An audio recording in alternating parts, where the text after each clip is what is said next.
This piece is called Creator Destroyer, based on the Hindu goddess Shakti and her manifestation as Kali.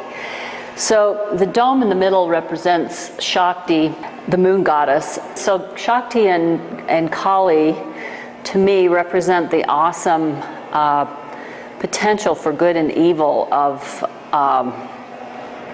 nuclear energy. The lettering around the center of this dome is I hand-lettered in Sanskrit, and it's quoting Oppenheimer when he saw the first atomic blast, Trinity, in 1945 in the White Sands Desert of New Mexico.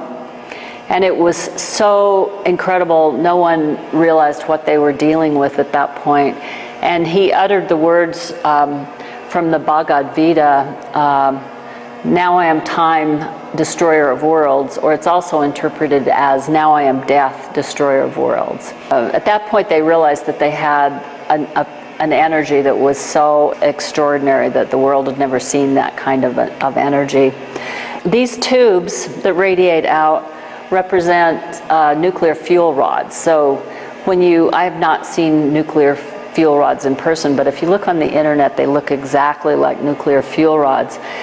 And my question in creating this piece was, how safe is nuclear fuel or nuclear energy, and does it still have some of the same problems that the open air testing brought to us, which were autoimmune disorders and things of that nature?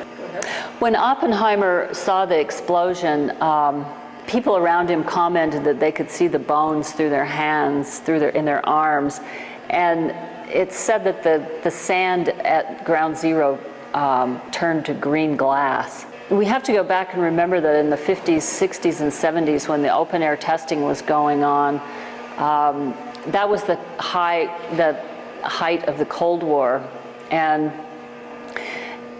people then lived with the real fear of nuclear annihilation, and it was always something that was on the news and that your parents were talking about and that you dealt with. So I think now people, when talking about nuclear